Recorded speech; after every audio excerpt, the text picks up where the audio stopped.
Hello नमस्ते most welcome आप सभी का। उम्मीद है सब लोग बिल्कुल बढ़िया होंगे। तो स्टार्ट करते हैं आज के सेशन। और इस वाले सेशन में हम अपनी ज्योग्राफी में पर्वत पहाड़ियों को देख रहे हैं। देखो, इन क्वेश्चंस को देखने से पहले थोड़ी सी थ्योरेटिकल चीज देख लेते हैं ताकि ये टॉपिक बिल्कुल मजबूत हो जाए हमारा। देखो, सबसे पहले हमारी हमारी पृथ्वी है उस पर एक जमीनी एरिया था, ठीक है, जो एक साथ इकट्ठा था, जिसको बोलते थे क्या? बाकी पानी है और ये जमीनी एरिया को हम बोलते थे क्या? यहां पर पेंजिया। याद रखोगे क्या बोलते थे? पेंजिया। ओके, समय बीतता गया। जब समय बीता तो ये पेंजिया के टुकड़े हो गए। अब ये पेंजिया दो हिस्सों में डिवाइड हो गया, एक हिस्सा ये और एक हिस्सा ये। ऊपर वाले हिस्से को बोला गया यहां पर, क्या बोला गया इसको? याद रखोगे, इसको बोला गया था यहां पर लॉरेशिया। ठीक है भाई, ध्यान रखोगे क्या? लॉरेशिया। और इस वाले हिस्से को बोला गया गोंडवाना। याद रखोगे क्या बोला गया? गोंडवाना। ठीक है, ये दो हिस्सों में डिवाइड हो गया, लॉरेशिया और गोंडवाना में। ओके, अब ये ऊपर वाला हिस्सा और भी डिवाइड होगा, नीचे वाला हिस्सा और भी कई हिस्सों में डिवाइड हो जाएगा। ठीक है, अब आते हैं आगे। जब हम और आगे आए तो ऊपर वाला जो आप देख रहे हैं लॉरेशिया, उसमें से डिवाइड होकर यहां उत्तरी अमेरिका महाद्वीप बन गया। क्या बन गया यहां पर? उत्तरी अमेरिका महाद्वीप। मैं यहां पर लिख देता हूं, यह है उत्तरी अमेरिका महाद्वीप। इस पर 23 देश रहते हैं उत्तरी अमेरिका महाद्वीप पर। ओके, और ये जो इतना हिस्सा है बाकी इसका बचा हुआ, इसका, इस वाले हिस्से का, लॉरेशिया का, लॉरेशिया में से ही टूटकर क्या बना है? उत्तरी अमेरिका इधर। और बाकी से बचकर यहां पर ये वाला हिस्सा, ये वाला हिस्सा बना। इस पर दो महाद्वीप बसे हुए हैं, एक तो यूरोप बसा हुआ है, एक तो क्या बसा हुआ है? यूरोप। और बहुत सारा एशिया का हिस्सा भी इस पर बसा हुआ है, एशिया महाद्वीप का भी। ठीक है भाई, क्लियर हो जाएगा? एशिया महाद्वीप का भी, एशिया महाद्वीप का भी हिस्सा इस पर बसा हुआ है। ओके भाई, क्लियर हो जाएगा? अच्छा, डन। अब देखो, ये क्या था? अब ये भी क्या था? ये लॉरेशिया था। लॉरेशिया किस में डिवाइड हो गया? उत्तरी अमेरिका महाद्वीप में और यूरोप और एशिया महाद्वीप में। तो ध्यान रखोगे ये तो एक साथ मिला हुआ है, बस बीच में जो है वैसे बाउंड्री खींच दी है। ठीक है कि भाई हाँ, ये यूरोप के कंट्री है, ये एशिया के देश है, लेकिन ये मिली हुई जमीन है यहां पे।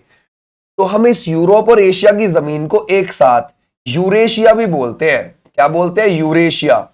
यूरेशिया प्लेट, इसको ऐसे बोल देते हैं, यूरेशिया प्लेट है जी ये तो। ठीक है, क्लियर हो जाएगा?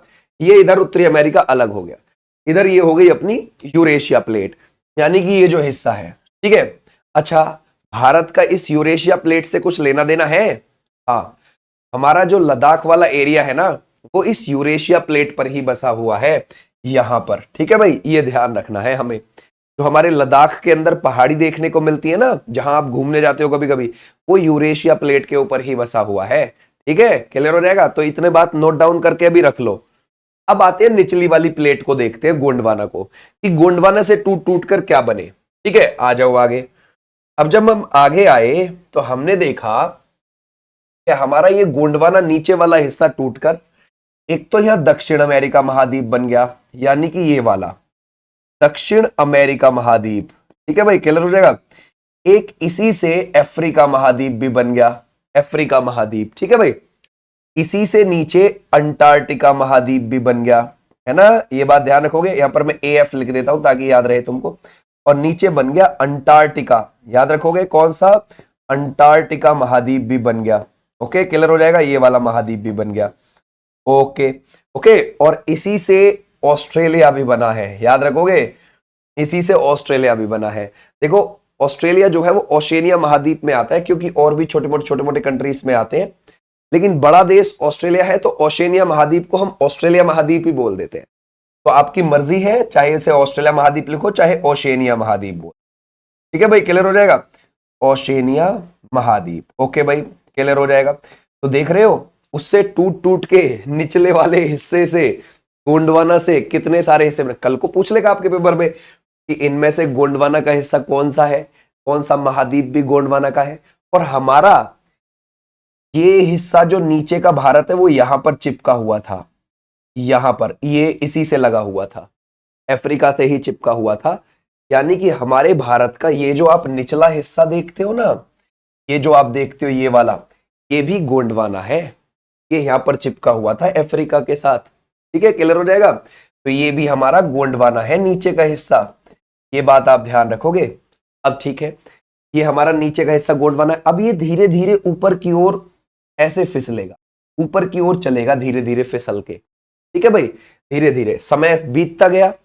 जब समय बीतता गया तो ऊपर जो आपकी ये प्लेट दिखती है ना, ये है ना यूरेशिया प्लेट। अभी जो हमने यहाँ पर देखी है, ये यूरेशिया प्लेट जिस पर यूरोप और एशिया महाद्वीप बसे हुए हैं, इससे जाके टकरा जाएगा। आप बोलोगे सर ये ऊपर कोई क्यों गया, क्या वजह है? देखो आप ना हमेशा ध्यान रखो, ऊपर है नॉर्थ पोल, नीचे है साउथ पोल। वो है उत्तरी ध्रुव, ये है दक्षिणी ध्रुव। उत्तरी पोल में है चुंबक, मैग्नेट, और वो अपनी तरफ खींचती है सब चीज को। समझ गए? आप कभी ऐसा आपने अपने बुजुर्गों से सुना होगा कि बेटा उत्तर की ओर को सर करके मत सोना, इवन पैर भी करके मत सोना, क्योंकि अगर तू सर या पैर करके सोएगा तो तेरे दिमाग में पूरी रात कुछ ना कुछ चीजें चलती रहेंगी। ये यही कारण है कि जो नॉर्थ पोल है उसमें चुंबक है और वो अपनी तरफ सब चीज को खींचता है, वो आकर्षित करता है, अपनी ओर जोर लगाता है। तो ये वाला भी हिस्सा हमारा खिंच के ऊपर की ओर को गया। ठीक है, क्लियर हो जाएगा? ये वाला हिस्सा ऊपर जाके यहां इस यूरेशिया प्लेट से टकरा गया था, यानी कि ये हिस्सा हमारी ऊपर यूरेशिया प्लेट से जाकर टकरा गया था। के ऊपर लद्दाख हमारा बसा हुआ है, उससे जाकर टकरा गया था, जिसके ऊपर तिब्बत बसा हुआ है पूरा। ठीक है, अब मैं आपको दिखाता हूं मैप के थ्रू।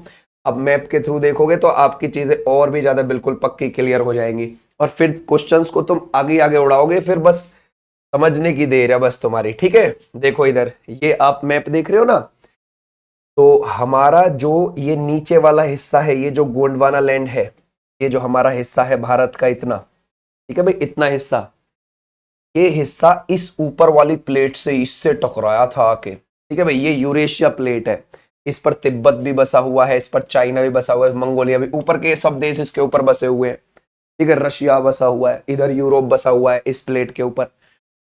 तो हम इसे शॉर्ट फॉर्म में ऐसे बोल देते हैं कि ये तिब्बत प्लेट है। ठीक है, यूरेशिया प्लेट को कभी कभी हम तिब्बत प्लेट बोल देते हैं, और इसको इंडिया प्लेट बोल देते हैं। तिब्बत प्लेट और इंडिया प्लेट टकराई है आपस में। असल में क्या है कि यूरेशिया प्लेट और गोंडवाना प्लेट आपस में टकराई है यहाँ पर आके, क्योंकि ये हिस्सा ऊपर की ओर आया है तब आके यहाँ पे टकराया। ठीक है भाई, क्लियर हो जाएगा? ये इधर से आया है यूं होके शिफ्ट, अफ्रीका की तरफ से, यहां से। ठीक है भाई, यहां पर ये चिपका हुआ था हिस्सा, और यहां से चिपक के ऐसे पहुंचा है हट के ऊपर की ओर। ठीक है, क्लियर हो जाएगा? यहां पर आकर टकरा गया। अच्छा, ये ऊपर की ओर इसीलिए गया है क्योंकि नॉर्थ पोल की तरफ चुंबक है। आप ना कभी भी मैप देखोगे, आप मैप देखना, मैप में नीचे से हमारा मैप ज्यादातर खाली मिलेगा। ये देखो, नीचे पानी ही ज्यादा मिलेगा, बस थोड़ी बहुत जमीन देखने को मिलेगी, नीचे पानी ज्यादा है। ये देखो नीचे ये बर्फ वाला महाद्वीप है, वरना यहाँ पर पानी ही पानी ज्यादा है। क्यों है? क्योंकि नीचे की चीज को ऊपर खींच लिया गया है। किसके द्वारा? चुंबक के द्वारा, यानी कि नॉर्थ पोल के द्वारा। ऊपर देखो कितनी जमीन है, ऊपर की तरफ, ऊपर की तरफ जमीन ही जमीन है ज्यादातर इस क्षेत्र में। ठीक है भाई, तो ऊपर की तरफ ज्यादा है। यानी क्यों है? क्योंकि एक ना एक दिन ऐसा आएगा कि सारी जमीन ना यहां इकट्ठी हो जाएगी नॉर्थ पोल के पास, तब पूरी एक साथ। ये नॉर्थ ऐसा ही करेगा, उत्तरी ध्रुव यही काम करेगा, एक दिन सारी जमीन को अपने पास इकट्ठा कर लेगा और नीचे खाली। समझ गए? नीचे बिल्कुल खाली। समझ गए? जो बिल्कुल साउथ पोल के पास है वो थोड़ा बहुत बच जाएगा, वरना सबको खींच लेगा अपनी तरफ। ठीक है, खत्म करेगा पानी पानी बाकी पे। और ये हो भी रहा है, धीरे धीरे यही काम हो रहा है। अच्छा, अब इतनी बात तो हो गई हमारी यहां तक।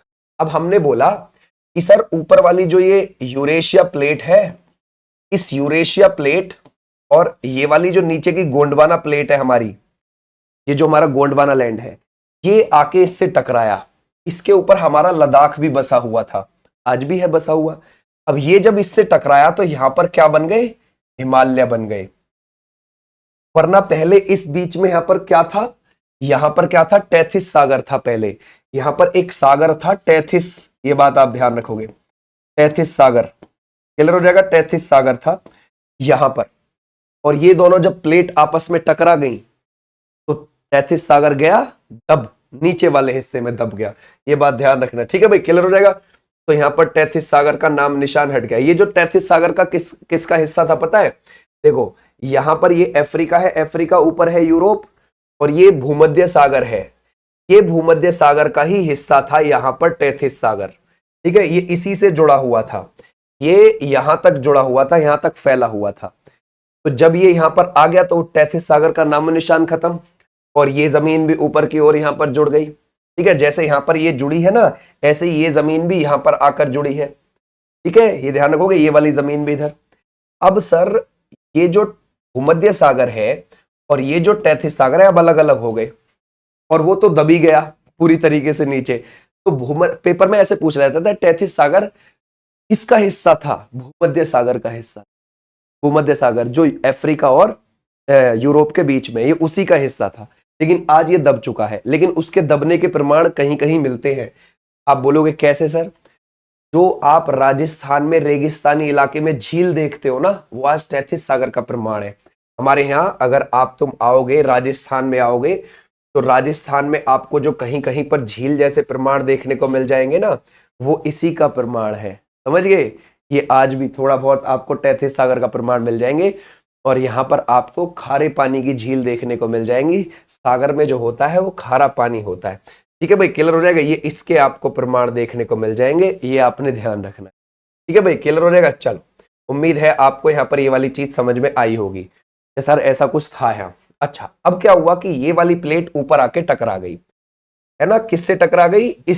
इस यूरेशिया प्लेट से। जब ये टकरा गई तो यहाँ पर क्या खड़े हो गए? हिमालय खड़े हो गए यहाँ पर, ये पार। ठीक है भाई, ध्यान रखोगे, हिमालय यहाँ पर खड़े हो गए। अच्छा, एक और बात इसमें समझेंगे, इस वाली प्लेट ने, ये जो नीचे की आपकी गोंडवाना लैंड की प्लेट है ना, ये जो आपको इतनी ये प्लेट देखने को मिलती है गोंडवाना की, ये गोंडवाना लैंड ने किधर ज्यादा जोर लगाया? इस पूरब की दिशा में, इस दिशा में ज्यादा जोर लगाया, इधर से कमजोर लगाया। इधर से कमजोर है, इधर से ज्यादा जोर है। तो जब इधर से ज्यादा जोर लगाया ना इसने, तो इधर ज्यादा ऊंचे पहाड़ हुए, माउंट एवरेस्ट जैसे, कंचनजंगा जैसे। ठीक है, तो यहां पर नेपाल में आपको माउंट एवरेस्ट दिखता है, कंचनजंगा यहां पर सिक्किम में आपको देखने को मिल जाता है।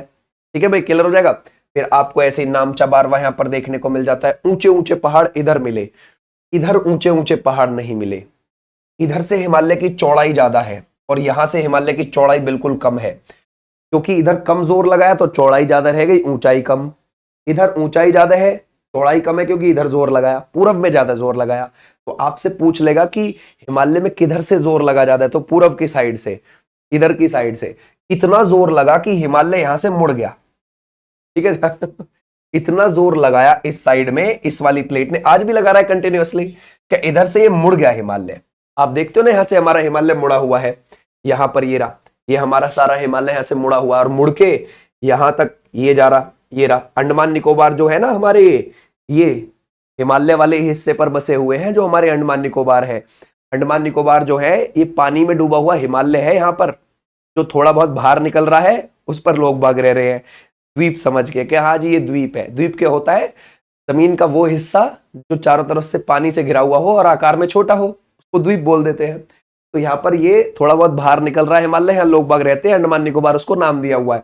और ये पार नीचे पानी में डूबा हुआ मिल जाएगा आपको, ये रहा, देखो, है ना? यहाँ पर आ जाओ अब, ये पूरी आपको ये देखने को मिल जाएगी। ये देखो, ये पानी के नीचे है, ये कहाँ तक फैला हुआ है, यहाँ तक, समझ गए? ये देखो लाइन पूरी। ठीक है, तो ऐसे देखने को मिल जाता है ये हमारा पूरा पार। ओके, देखना पूरी सीधी लाइन है, कहां तक है ये। ओके, तो ये ऐसे आपको देखने को मिलेगा, ये ऐसे करके यूं होके, समझ गए? पूरा पार, समझ गए? चलो, तो हमें इतना ध्यान रखना है कि सर ऐसी बात है कि इधर ज्यादा जोर लगा, इधर कम, चौड़ाई इधर ज्यादा है कश्मीर की तरफ, और इधर को चलोगे अरुणाचल प्रदेश की तरफ तो चौड़ाई कम होती चली जाएगी। ओके, तो जब ये प्लेट आपस में टकरा गई, टकराने की वजह से हिमालय बन गया। जब तक हिमालय नहीं बना था तो दुनिया की ऊंची चोटी कौन सी थी? लद्दाख के अंदर अगर आप देखते हो, लद्दाख के अंदर आपको K2 मिलेगी, वो थी दुनिया की सबसे ऊंची चोटी, जब तक हिमालय नहीं बना था। जब हिमालय बन गया तो माउंट एवरेस्ट बन गया, माउंट एवरेस्ट बन गया तो नेपाल की दुनिया की सबसे ऊंची चोटी हो गई। नेपाल की जो माउंट एवरेस्ट है वो दुनिया की सबसे ऊंची चोटी हो गई, क्योंकि जब ये बन गया। ठीक है भाई, हिमालय। अच्छा, अब ये वाली बात आती है कि सर ये जो आप यहां पर ये देख रहे हैं, है ना, ये आप पहले इसको देखो, है ना भाई, ये जो आप यहां पर देख रहे हैं, यानी कि हमारा लद्दाख है इतना हिस्सा, हमारा लद्दाख क्या है? इतना हिस्सा। और यहां पर आपकी लद्दाख के अंदर यहां पर पड़ती है काराकोरम पर्वतमाला। यानी कि ये जो काराकोरम पर्वतमाला है ये लद्दाख के अंदर है, और लद्दाख के अंदर पड़ने वाले पहाड़ कौन सी प्लेट पर है? यूरेशिया प्लेट पर है। अभी हमने देखा है ना, कौन सी प्लेट पर? यूरेशिया प्लेट के ऊपर है। तो इसमें लद्दाख के अंदर एक तो ये काराकोरम रेंज, और एक ये लद्दाख रेंज, एक ये जांस्कर रेंज, यानी ये भी यूरेशिया प्लेट पर है। ठीक है क्लियर? ये बहुत पुराने पहाड़ है, समझ गए? हिमालय जितने नए नहीं है, हिमालय तो टकराने की वजह से बना है बाद में नया। तो यहां पर पड़ती है K2 जो कि 8,611 मीटर ऊंची है। आज इस इतने हिस्से पर क्या है कि पाकिस्तान ने कब्जा कर लिया है, समझ गए? इतने वाले हिस्से पर तो ये आज पाकिस्तान के POK की तरफ पड़ती है। POK मतलब पाकिस्तान ऑक्यूपाइड कश्मीर, ये उधर पड़ती है आज POK में, लेकिन हम फिर भी बोल देते हैं कि हमारे लद्दाख में ही है K2। ठीक है भाई, क्लियर हो जाएगा?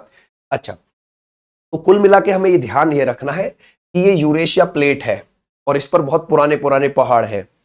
अब जो ये नीचे से हिस्सा टकराया, टकराने की वजह से यहां पर आपके बने ये हिमालय। ठीक है भाई, क्लियर हो जाएगा? नेपाल में भी, और ध्यान रखो आगे तक पूरा अरुणाचल प्रदेश तक हिमालय।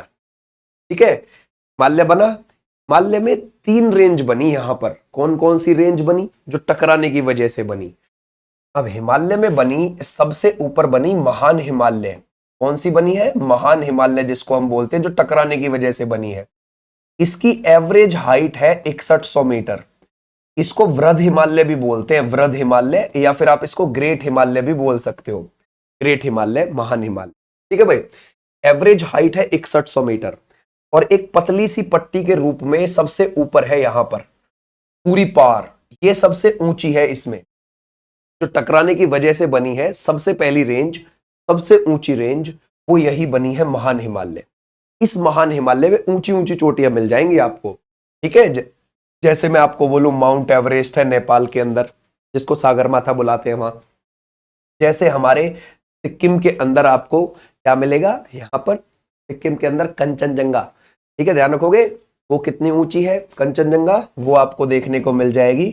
कंचनजंगा वो मिल जाएगी 8,586 बोल सकते हो, या फिर 8,598 बोल सकते हो, क्योंकि ये दोनों में से कोई सी भी पूछ लेता है पेपर में। ठीक है, दुनिया की तीसरी ऊंची चोटी है ये, ध्यान रखना है, दुनिया की तीसरी। ठीक है भाई, क्लियर हो जाएगा? और हिमालय के अंदर पड़ने वाली दूसरी ऊंची चोटी है। हिमालय कौन सा? ये वाला हिमालय जिसकी हम बात कर रहे हैं, जो बना है हिमालय के अंदर, जो बनने इस फॉर्मेशन के बाद इस हिमालय के अंदर सबसे ऊंची चोटी कौन सी है महान हिमालय के अंदर? ये है सागरमाथा। दूसरी ऊंची चोटी आपको कौन सी मिलेगी इसमें? यही मिलेगी। लेकिन दुनिया में दूसरी ऊंची चोटी कौन सी मिलेगी? K2 मिलेगी। अब K2 तो हिमालय का पार्ट ही नहीं है। K2 कहां है? पार हिमालय में है, हिमालय के परे है। ट्रांस हिमालय जिसको बोलते हैं, ट्रांस हिमालय उसको बोलते हैं जो हिमालय के परे की चीज है। तो ये ट्रांस हिमालय में पड़ता है। ठीक है, ट्रांस हिमालय में पड़ता है, पार हिमालय में पड़ता है। ये बात आपने ध्यान रखनी। ठीक है भाई, पार हिमालय में। तो आपने क्या हो गया, दुनिया में 3 ऊंची चोटी ये है, 3 में से 2 हिमालय वाली जो है वो ये है। ठीक है, ये भी बात आपने डन। अब यहां तक हो गया हिमालय का फॉर्मेशन। अब हिमालय में दूसरी रेंज जो बनी है यहां पर, ये जो दूसरी रेंज बनी है वो कौन सी है? इसको बोलते हैं लघु हिमालय, यानी कि लेसर हिमालय। ये थोड़ी कम ऊंची है। इसकी जो एवरेज हाइट है वो 3000 से लेकर 4500 मीटर है एवरेज हाइट। ये हिमालय जो अभी ग्रेट हिमालय गया है ना, उससे थोड़ी कम ऊंची है। उसके बाद आएगा शिवालिक हिमालय, यहां पर पतला सा, जो आज भी बन रहा है। ये भी जम्मू कश्मीर से अरुणाचल प्रदेश तक पूरा पार फैला हुआ है, और ये कौन सा है? शिवालिक हिमालय है। ठीक है, शिवालिक की ऊंचाई बहुत कम है, 600 से लेकर 1500 मीटर आप बोल सकते। कितनी? 600 से लेकर 1500 एवरेज। शिवालिक, शिवालिक आज भी बन रहा है, सबसे नई रेंज है ये हमारी। ठीक है, इसको फुटहिल रीजन बोलते हैं शिवालिक को, जो सबसे बाहरी है शिवालिक। ठीक है भाई, इसको क्या बोलते हैं? Foothill region. ये आपने ध्यान रखना है। फुटहिल रीजन मतलब पर्वत पादीय प्रदेश, यहां से आप पर्वतों पर चढ़ना शुरू करते हैं। ओके, ठीक है, ये तीनों यहां पर रेंज हो गई। पहले शिवालिक, फिर लघु, फिर उसके बाद महान हिमालय। ठीक है, अब यहां से हमारा यह हिमालय मुड़ भी गया है, तो हम एक रेंज बोल देते हैं उत्तर पूर्वी हिमालय। ठीक है भाई, ध्यान रखोगे, एक क्या बोल देते हैं? उत्तर पूर्वी हिमालय। उत्तर पूर्वी हिमालय आपको कहां पर फैला हुआ मिलेगा? ये मिलेगा हमारे अरुणाचल प्रदेश में, नागालैंड में, मणिपुर में, मिजोरम में, त्रिपुरा में। इसमें फैला हुआ मिल जाएगा यहाँ पर। ठीक है भाई, क्लियर हो जाएगा। उसके बाद ये म्यांमार में भी है। म्यांमार वाले अपने यहाँ के पहाड़ की रेंज को बोलते हैं अराकनयामा। क्या बोलते हैं? अराकनयामा। ये हमारे हिमालय का ही हिस्सा है जो म्यांमार के अंदर है, पहाड़ों की रेंज अराकनयामा। यही अराकनयामा आगे जाके पानी में डूब जाती है बंगाल की खाड़ी में, और जो अंडमान निकोबार बसे हुए हैं इसी अराकनयामा पे बसे हुए हैं। ये ध्यान रखना, अराकनयामा हिमालय का है। ठीक है, क्लियर हो जाएगा। तो म्यांमार में कौन सी पहाड़ी रेंज है? अराकनयामा। आगे जाके बंगाल खाड़ में डूब गई है। ठीक है, ठीक हो जाएगा। अच्छा, यहां तक हो गया। ये वाली फॉर्मेशन हो गई। इस वाली फॉर्मेशन में ही सारी जड़ थी तुम्हारी। अब तुम्हें कोई दिक्कत नहीं पड़ेगी कौन सी प्लेट क्या प्लेट। अब देखो, कभी कभी आप न्यूज में एक और चीज सुन लेते हो, क्या कहते हैं कि ऊपर जो ये यूरेशिया प्लेट थी ना, इस यूरेशिया प्लेट को चाइना प्लेट या तिब्बत प्लेट बोल देते हैं। चाइना या फिर तिब्बत प्लेट। ठीक है भाई, क्लियर हो जाएगा। और हमारी जो ये वाली हो गई गोंडवाना लैंड, इसको इंडियन प्लेट बोल देते हैं। क्या बोल देते हैं? Indian plate. Indian plate.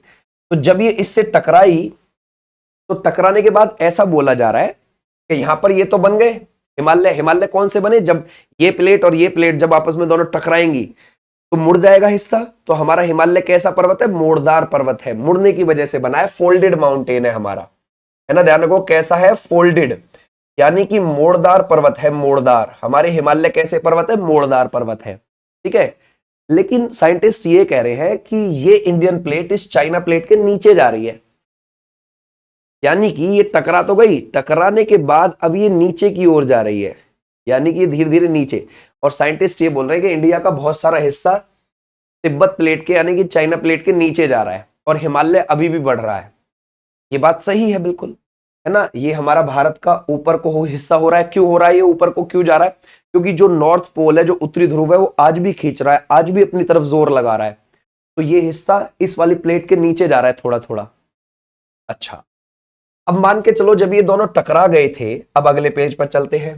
देखो, जब ये दोनों यहां पर टकरा गए, ऊपर वाली प्लेट भी और ये वाली प्लेट भी, यानी कि यूरेशिया प्लेट भी और गोंडवाना भी, जब ये दोनों टकराए, टकराने की वजह से क्या बने? यहां पर हिमालय। इन हिमालय से निकलने वाली नदियों की वजह से पंजाब का मैदान, है ना, हरियाणा, उत्तर प्रदेश का मैदान, और ध्यान रखोगे साथ में बिहार का मैदान, वेस्ट बंगाल, असम का मैदान, ये मैदान बने, जिसको हम महान मैदान बोलते हैं। तो आप क्या बोलोगे, ये मैदान कैसे बने हैं? सर, ये जब दो प्लेट आपस में टकराई थी, फिर हिमालय से जो नदियां निकली थी, उन नदियों के अवसाद से, उन नदियों के सेडिमेंट्स से इस वाले मैदान का निर्माण हुआ है, महान मैदान का। 2400 किलोमीटर लंबा है ये।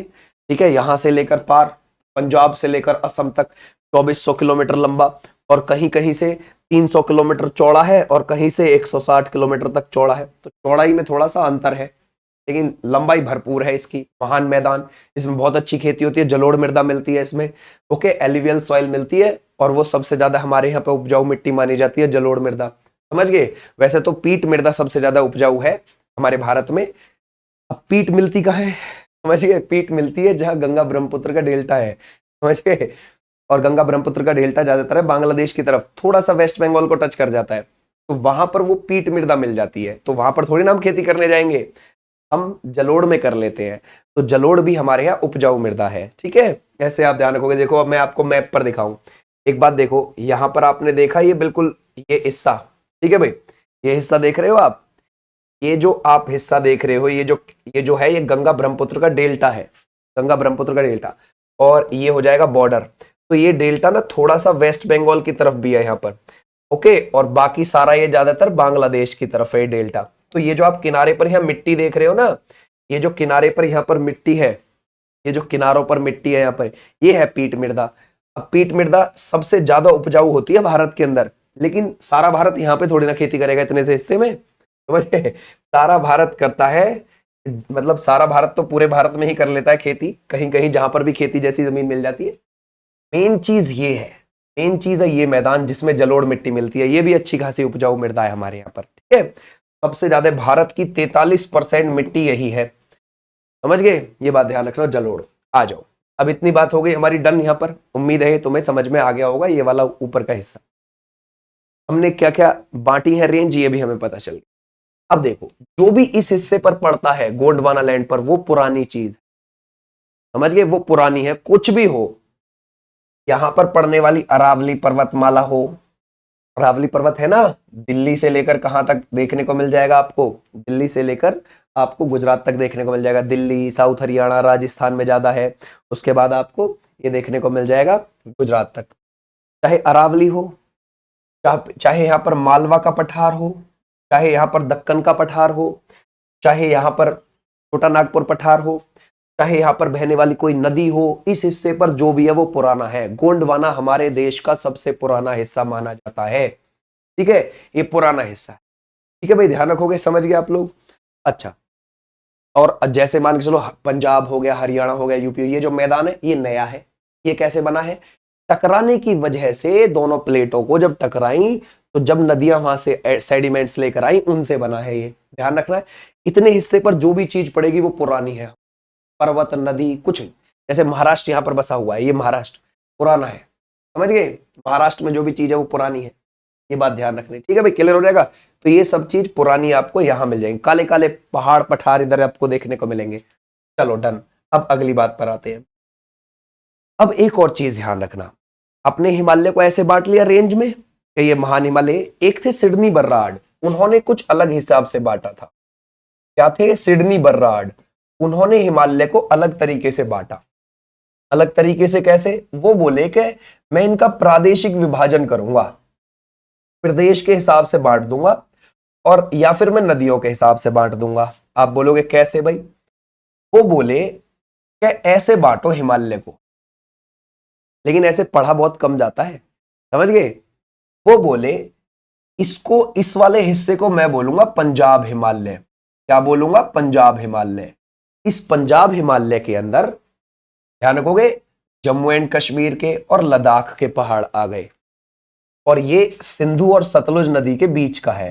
याद रखोगे, सिंधु और सतलुज नदी के बीच का हिस्सा है, ऐसे आपने ध्यान रखना है। वो ऐसा बोले थे। अब कल को ये पेपर में आ जाता है कि सिंधु और सतलुज नदी के बीच के हिमालय को क्या बोलते हैं? पंजाब हिमालय। तो उन्होंने ऐसे बांटा था इसको, हिमालय को। अच्छा, फिर अगला ले लीजिए, कुमाऊं हिमालय, इस बीच को सतलुज और ध्यान रखोगे काली नदी के बीच का हिस्सा क्या ले लिया? यहां पर काली नदी बहती है उत्तराखंड में, ठीक है भाई, ध्यान रखोगे। और ये सतलुज, और सतलुज हो गई कहां पर? जो हिमाचल प्रदेश, ध्यान रखोगे सतलुज हिमाचल प्रदेश में बहती है, पंजाब में बहती है, फिर पाकिस्तान चली जाती है और तिब्बत से आ रही होती है। लेकिन उन्होंने बोला कि मैं सतलुज और काली नदी के बीच के एरिया को कुमाऊं हिमालय बोलूंगा, इस थोड़े से को जो कि उत्तराखंड में पड़ता है। उन्होंने क्या बोला? मैं इसे कुमाऊं हिमालय बोलूंगा, ठीक है भाई, कुमाऊं हिमालय जो उत्तराखंड में पड़ता है। और कौन सी नदियों के बीच में है? सतलुज और काली। तो पेपर में ऐसे पूछेगा कुमाऊं हिमालय कहाँ है? उत्तराखंड। किन नदियों के बीच में है? सतलुज, काली, ठीक है, क्लियर हो जाएगा। फिर बोले वो कि मैं अभी इस वाले हिमालय को जो नेपाल के अंदर है, मैं इसे नेपाल हिमालय बोलूंगा, और काली और तीस्ता नदी के बीच बताऊंगा। तीस्ता हमारी सिक्किम से निकलती है, फिर वेस्ट बंगाल में जाती है, फिर बांग्लादेश में जाके ब्रह्मपुत्र में मिल जाती है। तो इसको मैं बोलूंगा काली और तीस्ता के बीच में नेपाल हिमालय, ठीक है भाई, ध्यान रखोगे। क्या बोलूंगा मैं इसे? नेपाल हिमालय। तो पेपर में कभी भी आए कि काली और तीस्ता नदी के बीच का जो हिमालय है वो कौन सा है? नेपाल हिमालय, ठीक है, क्लियर हो जाएगा। और हमेशा ध्यान रखना, नेपाल हिमालय को हम मध्य हिमालय भी बोल देते हैं, यानी कि इससे इधर का पश्चिम हिमालय हो गया, यानी उत्तराखंड, हिमाचल प्रदेश, जम्मू कश्मीर में पड़ने वाला हिमालय पश्चिम है।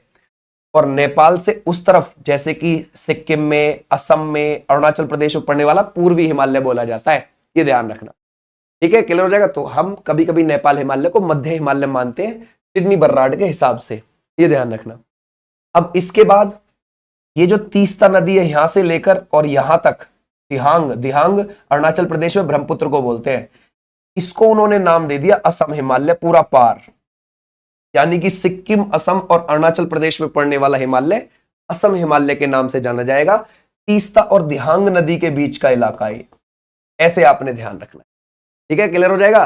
तो उन्होंने ऐसे प्रादेशिक विभाजन किया था सिडनी बर्राड ने, ये पढ़ाया नहीं जाता, समझ गए, और इस थ्योरी को कोई ढंग में मानता भी नहीं है, लेकिन पेपर इसको पकड़ लेता है। कभी कभी पेपर ऐसे ही क्वेश्चन पूछता है, हमेशा ध्यान रखना, पूछेगा असम हिमालय किन नदियों के बीच है? आप बोलोगे तीस्ता और दिहांग, यानी कि तीस्ता और ब्रह्मपुत्र नदी के बीच। आपसे पूछेगा नेपाल हिमालय किन नदियों के बीच है, आप बोलोगे काली और तीस्ता के बीच है। आप बोलोगे कुमाऊं हिमालय कहाँ है, उत्तराखंड में है। किन नदियों के बीच में है, सतलुज और तीस्ता के बीच में है। ऐसे पूछते, ठीक है। बस जो यहां पर लिखा हुआ है ना पॉइंट टू पॉइंट, इनको ध्यान रखना। इस थ्योरी को कोई पढ़ाता भी नहीं है और ये पेपर में पकड़ ली जाती है एक आध क्वेश्चन, ध्यान रखना। लेकिन ये फेमस नहीं है, ये थ्योरी फेमस यही है, यही वाली, ठीक है भाई। ऐसे ध्यान रखना है। डन। हिमालय की चारों ओर से आपने चीजें पढ़ ली हैं, ठीक है भाई। अब आते हैं हम अपने अलग वाली चीज पर, जानते हैं। अब हम क्वेश्चंस को देखते हैं, अपना क्वेश्चन को देखते हैं। अभी क्वेश्चन से पहले मैं तुम्हें थोड़ी सी और चीज बताऊं। देखो इधर, ये है हमारा गोंडवाना लैंड। इस गोंडवाना लैंड में बहुत सारी चीजें हैं, जैसे अरावली पर्वतमाला। अरावली पर्वतमाला आपकी कहां से, ये आपकी दिल्ली में भी देखने को मिल जाएगी। दिल्ली में जो हमारा राष्ट्रपति भवन है रायसीना की पहाड़ी पर है। और ये आपको साउथ हरियाणा में भी देखने को मिल जाएगी, और राजस्थान में ये ज्यादा है, और गुजरात में भी देखने को मिल जाएगी। भारत में सबसे पुरानी अगर कोई चीज है वो अरावली है। और अरावली कितनी, ध्यान रखोगे, 570 मिलियन ईयर एगो। कितनी पुरानी, ठीक है, ध्यान रखोगे, इतने ईयर एगो है ये, सोचने वाली बात है अरावली पर्वतमाला। अच्छा, अरावली की सबसे ऊंची चोटी कौन सी है, गुरु शिखर, राजस्थान में है गुरु शिखर। और ये गुरु शिखर कितनी, 1722 मीटर है। राजस्थान के सिरोही जिले में आपको एक माउंट आबू कस्बा पड़ेगा, वहां पर है माउंट आबू, ठीक है भाई, ध्यान रखोगे। माउंट आबू कस्बे में माउंट आबू पहाड़ियां भी हैं, उन्हीं माउंट आबू की पहाड़ियों पर ये आपको ऊंची चोटी मिल जाएगी। ये माउंट आबू पहाड़ियां अरावली का ही हिस्सा है। अच्छा, इसकी दूसरी ऊंची चोटी भी वही है, ये भी आप ध्यान रखोगे, ठीक है, जिसका नाम है सैर। ये भी आप ध्यान रख सकते हो, सैर। ये कितनी है, 1597 मीटर ऊंची है। और ये भी आपको सिरोही जिले में वहीं पर देखने को मिलेगी, सिरोही जिले में आपको देखने को मिलेगी, राजस्थान में ही। तीसरी ऊंची चोटी है इसकी दिलवाड़ा, ये भी आपको वहीं देखने को मिल जाएगी, ठीक है भाई, दिलवाड़ा। ये है आपकी 1442 मीटर ऊंची, ये भी आपके सिरोही जिले में ही, वहीं राजस्थान में मिल जाएगी। तो अरावली से निकलने वाली इंपॉर्टेंट नदी है लूनी, जो आपकी राजस्थान में और गुजरात के कच्छ के रन में आके गायब हो जाती है, तो गुजरात राजस्थान में बहरी होती है। उसके बाद आ जाओ, ठीक है भाई। उसके बाद अब देखते हैं, अब अपने क्वेश्चंस पर पढ़ना शुरू करते हैं निम्नलिखित में से। अच्छा, पहला क्वेश्चन देख कर आते हैं हम। पहला क्वेश्चन हमारा बहुत पीछे रह गया है, ठीक है भाई। अब इधर देखो, ये बोलता है निम्नलिखित में से किस राज्य में अरावली श्रेणियां स्थित है, इनमें से कौन से में, इनमें से तो राजस्थान में है, ठीक है भाई। अब आ जाओ अगले क्वेश्चन पर चलते हैं, ओके भाई। इधर देखते हैं अगला क्वेश्चन। जब आपने थ्योरी पढ़ ली है ना, ये सब हलवा हो जाएगा तुम्हारे लिए। निम्नलिखित में से पहाड़ी महाराष्ट्र में स्थित नहीं है, देखो कौन सी नहीं है, मांडव, सतमाला, बालाघाट या फिर हरिश्चंद्र। देखो महाराष्ट्र में बाकी सब नीचे की पहाड़ियां आपको मिल जाएंगी, यहाँ पर सतमाला, बालाघाट, हरिश्चंद्र ये है यहाँ पर, लेकिन मांडव नहीं है। मांडव गुजरात में मिलेगी आपको। कैसे, चलो देखते हैं। गुजरात में ध्यान रखना, ऊपर से नीचे की ओर बता रहा हूं इनको ताकि याद रहे आपको। सबसे ऊपर कच्छ की पहाड़ी देखने को मिलेगी, कच्छ। फिर आपको मांडव की पहाड़ी देखने को मिलेगी, फिर आपको बर्दा की पहाड़ी देखने को मिल जाएगी, है ना भाई। फिर आपको गिरनार की पहाड़ी आपको देखने को मिल जाएगी, फिर आपको गिर की पहाड़ी देखने को मिल जाएगी। ये है गुजरात के अंदर पड़ने वाली उत्तर से लेकर दक्षिण की ओर पहाड़ियां, यहां से लेकर यहां तक पार, ठीक है भाई, क्लियर हो जाएगा। ये गुजरात के एरिया में। बोलता है किस रेंज पर धूपगढ़ चोटी है, ठीक है, कौन सी रेंज पर है। देखो क्या हुआ कि यहां पर ना हमारे यहां पर पर्वतमाला है, एक तो विंध्यन है। विंध्यन आपकी कहां से है, गुजरात में है, मध्य प्रदेश में है, छत्तीसगढ़ में है, झारखंड में है, बिहार में है विंध्यन। ध्यान रखो कौन से गोंडवाना लैंड वाले हिस्से पर पुराने पहाड़ है। विंध्यन में लाल बलुआ पत्थर मिलता है जिससे लाल किला बना हुआ है, ठीक है, दिल्ली के अंदर। अच्छा, अगर आप देखोगे इस विंध्यन की सबसे ऊंची चोटी है गुडविल पीक, सद्भावना शिखर जिसको बोलते हैं, गुडविल पीक यानी कि सद्भावना शिखर, ये आप ध्यान रखना। ये दमोह में देखने को मिलेगी, मध्य प्रदेश के। ये ऊंची चोटी कितनी, 752 मीटर ऊंची है, ये क्लियर हो जाएगा। अच्छा, ये हो गई सद्भावना शिखर, ओके। अब क्या है, जब ये सद्भावना शिखर हो गई तो इसी के ठीक नीचे आपको, इस विंध्यन के ठीक नीचे यहां पर आपको सतपुड़ा पर्वतमाला देगी, लेकिन विंध्यन जितनी लंबी नहीं है, वो विंध्यन से कम लंबी है। गुजरात में, मध्य प्रदेश में और ये छत्तीसगढ़ में फैली हुई है सतपुड़ा। सतपुड़ा का मतलब है 7 पर्वत, यहां से लेकर यहां तक ये 7 पर्वत आपस में मिले हुए हैं, ठीक है। पर्वतमाला या रेंज वो होती है जो छोटे छोटे पर्वतों से मिलकर बनी हो, रेंज, जैसे आदमी बहुत सारे खड़े हैं हाथ से हाथ मिलाकर तो ये रेंज, गाड़ियां एक साथ खड़ी हैं तो ये रेंज। रेंज मतलब श्रेणी, ठीक है। एक पर्वत फिर कई सारे एक साथ मिल गए तो अब ये पर्वत माला बन गई, ठीक है, रेंज बन गई।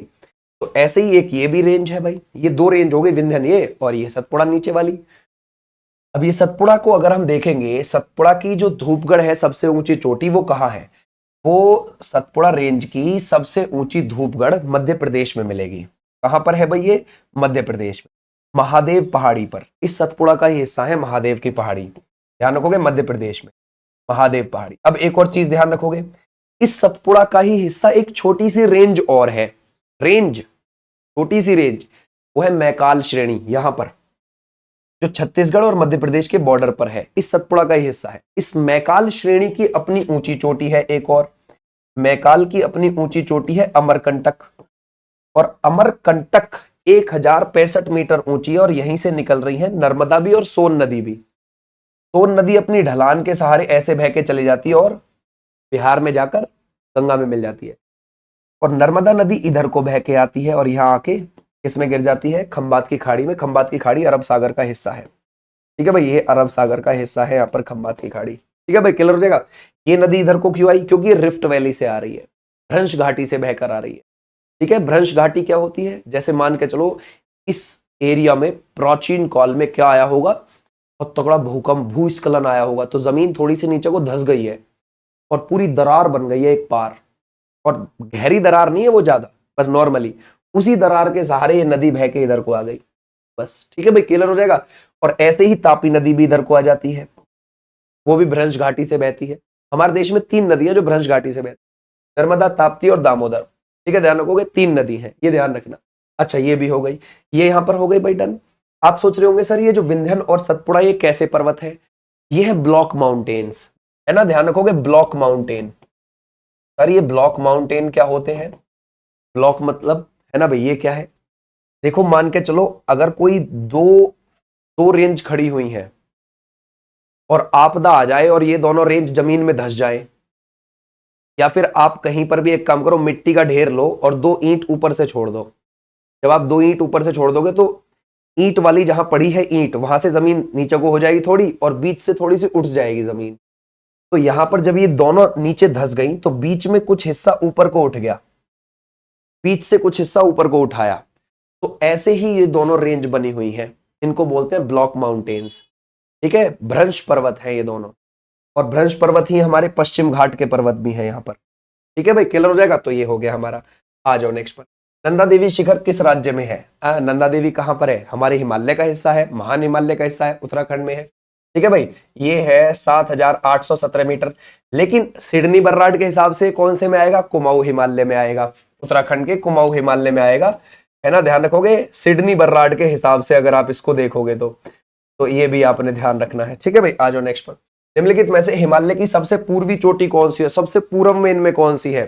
देखो ये जो हिमालय है ना, जो हमारा बना है फॉर्मेशन की वजह से, वो है नामचा बारवा पर्वत, और ये तिब्बत में दिखाई देती है, ठीक है भाई, नामचा बारवा पर्वत, ठीक है, ये बात आप ध्यान रखोगे, इधर है बिल्कुल हिमालय की। और हिमालय की सबसे पश्चिमी चोटी है नंगा पर्वत मानी जाती है, जो आपको कहां पर देखने को मिलेगी? आज पीओके में है ये, ठीक है, इधर सबसे पश्चिमी, महान हिमालय में ही पड़ती है ये दोनों की दोनों, ध्यान रखना। उधर वो तिब्बत के अंदर पड़ती है, अरुणाचल प्रदेश के ऊपर, और इधर ये पीओके में पड़ती है, यहाँ पे नंगा पर्वत, ठीक है भाई। तो ये सबसे पश्चिमी हो गई, तो ये हमें ध्यान रखना है। बोलते हैं नंदा देवी, अभी देखो ये किसका भाग है, अभी हमने देखा नंदा देवी किसका हो जाएगा? कुमाऊं हिमालय का। कुमाऊं हिमालय किन 2 नदियों के बीच था? सतलुज और तीस्ता नदी के बीच का, ठीक है भाई। आ जाओ नेक्स्ट पर, उत्तर भारत में हिमालय क्षेत्र में लगे दक्षिण के मैदान को निम्नलिखित में से क्या कहा जाता है? देखो ये यूं कह रहा है जैसे भाई हमारा हिमालय हो गया ये, अब हिमालय से आप नीचे की ओर आ रहे हो, शिवालिक पर्वतमाला खत्म, अब आप नीचे की ओर आना चाहते हो, है ना, अब आप मैदानों की ओर आना चाहते हो, तो डायरेक्ट आपको मैदान नहीं मिलेंगे पर्वत से उतरते ही, पर्वत से उतरते ही आपको मिलेगा थोड़ा पत्थर वाला इलाका, समझिए, थोड़ा सा पत्थर वाला इलाका, 8 से 10 किलोमीटर आपको पत्थर वाला इलाका मिलेगा, उसको बोलते हैं भाबर का इलाका, उसको क्या बोल देते हैं? भाबर। तो वही तो बोला है, उत्तर भारत में हिमालय क्षेत्र से लगे दक्षिणी मैदान को, है ना भाई, मींस दक्षिण के मैदान क्या? जैसे कि आपने ये अभी अभी शिवालिक रेंज पढ़ ली, तो शिवालिक के दक्षिण में तुरंत क्या है? नीचे की ओर क्या है? तो यहां पर आपको भाबर देखने को मिलेगा, पत्थर वाला इलाका पार, जम्मू कश्मीर से लेकर अरुणाचल प्रदेश तक पार 8 से 10 किलोमीटर तक पत्थर वाला इलाका मिलता है, इसको हम भाबर बोलते हैं। फिर भाबर के नीचे कौन सा आएगा, तराई का मैदान आएगा यहां पर, तराई। तराई के बाद आएंगे मैदान असली हमारे, जैसे पंजाब का मैदान, फिर आपको हरियाणा का मैदान, फिर यूपी का मैदान, फिर बिहार, फिर वेस्ट बंगाल, ठीक है भाई, फिर असम, ऐसे आएंगे आगे को, ये बात ध्यान रखना। लेकिन हिमालय से तुरंत उतरते ही आपको पहले भाबर फिर तराई। भाबर में क्या होता है, देखो ये पथरीला इलाका है, जैसे कोई छोटी नदी आ रही है और वो छोटी नदी आके, वो छोटी नदी इन पहाड़, इन पत्थरों में जो है दब जाती है। वो आप जब गए होंगे उत्तराखंड, हिमाचल प्रदेश, आपने देखा होगा कि बहुत सारी नदियां पत्थरों में गायब हो गई, कहां गई, छोटी छोटी नदियां। और जो कोई बड़ी नदी भी है वो ऐसी लग रही है जैसे चुल्लू भर पानी लेके चल रही हो, असल में वो पत्थर के नीचे दब के चल रही होती है, समझ गए। ज्यादातर उसका पानी नीचे होता है, कुछ कुछ नदियां तो ऐसी होती है कि बिल्कुल ही पत्थरों में गायब हो जाती है। अच्छा सर, जो गायब हो जाती है बिल्कुल, वो गायब जो हो जाती है वो कहाँ निकलती है, वो तराई वाले इलाके में निकलती हैं, यानी यहां से वो दिखने लगती हैं, बाहर बहने लगती हैं। हम बोलते हैं अरे यहीं से नदी निकल रही है, तो जब आप सहारनपुर जाओगे ना उत्तर प्रदेश, वहां आपको बहुत छोटी छोटी नदियां निकलती हुई देखने को मिलेंगी, आपको लगेगा यहीं से नदी निकल रही है। असल में सहारनपुर बिजनौर दोनों तराई के इलाके में है उत्तर प्रदेश में। जब आप जाओगे तराई का इलाका आपको मिल जाएगा, उत्तर प्रदेश नेपाल बॉर्डर पर, उत्तर प्रदेश उत्तराखंड बॉर्डर पर, आपको वहां से बहुत छोटी छोटी नदियां निकलती हुई देखने को मिलेंगी। तो आपको लगेगा कि यार नदी यहीं से निकल रही है, असल में वो निकल नहीं रही है, वो पीछे भाबर में दब गई थी जब वो हिमालय से आ रही थी तो, ओके, क्योंकि वो छोटी थी। जो बड़ी नदी है जैसे गंगा, वो तो पत्थरों को पार करके निकल जाती है, पत्थरों के नीचे थोड़ी बहुत बहती है भाबर में, लेकिन बाकी ऊपर ऊपर बह के आ जाती है वो, ठीक है। जो बड़ी नदी है वो निकल जाती है, वो पत्थरों को भी अपने साथ बहा लेती है, जो बड़ी नदी है, ठीक है। आ जाओ नेक्स्ट पर, पूर्वी घाट पर्वत श्रेणी सबसे ऊंचा शिखर। देखो आप ध्यान रखना यहां पर, ये आपको दो देखने को मिलेंगे। एक तो यहां पर पश्चिम घाट के पर्वत मिलेंगे, पश्चिम घाट के पर्वत, ये आपको गुजरात से लेकर, देखो जैसे आप किसी नदी के तट पर जा रहे हैं, नदी का तट हो गया, जहां आप बिल्कुल तट पे खड़े हैं, तट से पहले वाली चीज को घाट बोलते हैं, ठीक है। तो ऐसे ही हमारा यहां पर पानी आने वाला है, जब अरब सागर का पानी, उधर बंगाल की खाड़ी का पानी, ये हो गया हमारा किनारा, ये हो गया तट। लेकिन हमारे तट थोड़े चौड़े हैं, तो हम इनको तटीय मैदान बोल देते हैं, तटीय मैदान। तटीय मैदान से पहले हमारा घाट मिल जाएगा, और घाट हमारे पर्वतों के तौर पर है। कितनी अच्छी जगह है, हमारे घाट पर्वतों के तौर पे है। अगर कभी यह बाढ़ भी आ गई या फिर सुनामी आ गई तगड़े लेवल की, तो भारत के अंदर तक पानी नहीं आने का यहाँ पे, क्योंकि यहाँ पर घाट खड़े हुए हैं, ऊंचे ऊंचे पर्वत खड़े हुए हैं यहाँ पर, और ये है पश्चिमी घाट, ठीक है भाई। लेकिन बहुत सारे यहाँ पर शहर डूब जाएंगे अगर सुनामी आ गई, जैसे मुंबई डूब जाएगा, गोवा वाला बहुत सारा इलाका, जैसे मंगलुरु वाला इलाका, ठीक है भाई, मंगलुरु कर्नाटक में पड़ता है, कोच्चि तिरुवनंतपुरम का इलाका, इधर बहुत सारा एरिया इधर बसा हुआ है, बहुत सारी पॉपुलेशन बसी हुई है इधर, नुकसान हो जाएगा कुल मिला के, ठीक है भाई। लेकिन नुकसान हमें नहीं होने देना है, ऊपर वाले से दुआ करनी है, ठीक है। चलो, तो ऐसे आप ध्यान रखोगे, ये हमारा कौन सा जाएगा, ये पश्चिम घाट है, जो आपके गुजरात के दक्षिण से, फिर महाराष्ट्र में है, फिर गोवा में है, फिर कर्नाटक में है, फिर केरल में है, और कन्याकुमारी तमिलनाडु तक फैले हुए हैं पश्चिम घाट। पश्चिम घाट की सबसे ऊंची चोटी है अनाईमुंडी, और ये अनाईमुंडी आपको देखने को मिलेगी कहां पर, अनाईमुंडी मिलती है केरल में, और ये केरल में है 2695 मीटर ऊंची। दक्षिण भारत का माउंट एवरेस्ट बोल देते हैं इसको, पूरे गोंडवाना लैंड पर सबसे ऊंची चोटी है ये नीचे जाकर। अब फिर आ जाता है पूर्वी घाट। पूर्वी आपका जैसे उड़ीसा हो गया, ये अरुणाचल प्रदेश हो गया, ये तमिलनाडु हो गया, तो उड़ीसा के दक्षिण से शुरू होते हैं ये पूर्वी घाट, और जैसे ये लगातार है ना, बिल्कुल बीच में गैप के है ना, ये तो लगातार है बिल्कुल, बीच में कोई गैप नहीं है इनमें, इनमें गैप है पूर्वी वालों में, ये थोड़ा थोड़ा दूर दूर है, ठीक है भाई। ध्यान रखो दूर दूर क्यों है, क्योंकि इधर से गिरने वाली नदियां डेल्टा बनाती हैं, फैल फैल के गिरती है, इधर वाली आने वाली नदियां जो बंगाल की खाड़ी में गिर रही है, तो ये दूर दूर है। तो पूर्वी की सबसे ऊंची चोटी है महेंद्रगिरी, जो आपको उड़ीसा में मिलेगी, और कहां से कहां तक है, उड़ीसा, आंध्र प्रदेश और तमिलनाडु के कन्याकुमारी तक फैला हुआ है ये। तो ये महेंद्रगिरी की ऊंचाई है 1501 मीटर। देखो पूर्वी की सबसे ऊंची चोटी जिंदागढ़ को भी बोल देते हैं, लेकिन वो ऑक्सफोर्ड एटलस के हिसाब से है, हमारी एनसीईआरटी के हिसाब से हम महेंद्रगिरी को बोलेंगे, जो 1501 मीटर ऊंची है, क्योंकि पेपर में यही पूछी जाती है, ठीक है। पहले जब एनसीईआरटी का हिसाब नहीं था, तो पहले किसका हिसाब चलता था, पहले चलता था ज्यादातर, ध्यान रखना, ऑक्सफोर्ड एटलस का। तो जिंदागढ़ को पूछ लिया जाता था उसमें कि जिंदागढ़ ही सबसे ऊंची चोटी होगी, जो आंध्र प्रदेश में पड़ती है पूर्वी घाट की। तो अब वो नहीं आती, अब महेंद्रगिरी आती, ठीक है। तो ये हमारे पूर्वी और पश्चिमी दोनों कहां पर मिल जाते हैं, देखो यहां पर ना जब आप आओगे तो जैसे पश्चिमी घाट आ रहे हैं तो पश्चिमी घाट का हिस्सा यहां पर नीलगिरी के तौर पर, अन्नामलाई के तौर पर और कार्डमम यानी इलायची की पहाड़ी के तौर पर फैला हुआ है। और ये हमारा, ये केरल हो गया, ये हमारा तमिलनाडु हो गया और ये हमारा कर्नाटक हो गया। तो ऐसे ध्यान रखना है, ये पश्चिम घाट, नीलगिरी, अन्नामलाई, कार्डमम, इन 3 पहाड़ी को आप लिख सकते हो। पेपर में पूछ लिया जाता है कि इन्हें ऊपर से नीचे की ओर लगाइए। तो ये जो नीलगिरी है कर्नाटक में भी है, केरल में भी है और तमिलनाडु में भी है। और ये जो अन्नामलाई है केरल और तमिलनाडु में। ये जो कार्डमम इलायची की पहाड़ी है नीचे वाली, ये केरल और तमिलनाडु में फैली हुई है, राइट। तो इसमें आपने ध्यान रखना है कि अन्नामलाई की पहाड़ी पर अनाईमुडी बसी हुई है केरल की तरफ, जो पूरे दक्षिण भारत की सबसे ऊंची चोटी है, जो भी हमने देखा, ठीक है भाई। दक्षिण भारत का माउंट एवरेस्ट बोल देते। नीलगिरी की पहाड़ी की सबसे ऊंची चोटी कौन सी है, वो यहां पर आपको देखने को मिलेगी। नीलगिरी की पहाड़ी की सबसे ऊंची चोटी मिलेगी आपको दोदा बेट्टा, जिसको हम डोडा बेट्टा बोलते हैं। और ये कितनी है, ये आपको 2637 मीटर ऊंची देखने को मिलेगी, 2637 मीटर। और ये तमिलनाडु की तरफ है। नीलगिरी की पहली ऊंची चोटी कौन सी है, 2637 मीटर ऊंची डोडा बेट्टा। नीलगिरी की दूसरी ऊंची चोटी है माकुर्थी, वो भी तमिलनाडु में है, माकुर्थी। और माकुर्थी की ऊंचाई है 2554 मीटर, 2554 मीटर, समझ गए। ऐसे आपने ध्यान रखना। फिर उसके बाद ये आपकी आई गई अन्नामलाई, फिर आपकी है, ठीक है, फिर आपकी है कार्डमम, है ना। अब जो आ रहा है हमारा पूर्वी है। ये जो पूर्वी मिल जाता है ना, ये नीलगिरी की पहाड़ी पर आकर मिल जाता है इससे। फिर उसके बाद छिटपुट छिटपुट छिटपुट कन्याकुमारी तक चला जाता है। तो नीलगिरी पर आकर पश्चिमी और पूर्वी दोनों घाट मिल जाते हैं, बट नीलगिरी की पहाड़ी और अन्नामलाई और कार्डमम है किसका, पश्चिम घाट का हिस्सा है, ये ध्यान रखोगे। आ जाओ नेक्स्ट पर। अब बोलता है हिमालय श्रेणी क्षेत्र में मिलने वाली संकीर्ण तथा अनुदैर्घ्य लंबी घाटियों को किस नाम से जाना जाता है। देखो मैंने अभी तुमको थोड़ी देर पहले बताया था कि आपको एक चीज ध्यान रखनी है सिडनी बर्नार्ड के हिसाब से। वो क्या चीज ध्यान रखनी है कि नेपाल के हिमालय को मध्य हिमालय भी बोल देते हैं हम कभी कभी, और नेपाल के इधर आने वाली चीजों को पूर्वी और नेपाल के इधर आने वाली चीजों को पश्चिमी बोल देते हैं, राइट। तो ये जो शिवालिक रेंज है ना, बिल्कुल छोटी वाली, ये पतली सी रेंज जो यहां से होकर जा रही है, शिवालिक जो सबसे नई रेंज है, सबसे बाहरी रेंज भी है हमारी, है ना, सबसे बाहर की ओर भी है ये हिमालय के अंदर। तो इस शिवालिक में आपको जो पश्चिम की ओर घाटियां मिलती हैं उनको क्या बोलता है, ध्यान रखोगे, उनको बोलते हैं दून। ये बात ध्यान रखना, ठीक है भाई, क्लियर हो जाएगा। उनको पश्चिम की ओर, इस क्वेश्चन में ये भी बात आप ध्यान रख लेना कि पश्चिम की ओर पूछा जाना है। और अगर पूरब की ओर पूछा है तो द्वार बोलते हैं, द्वार।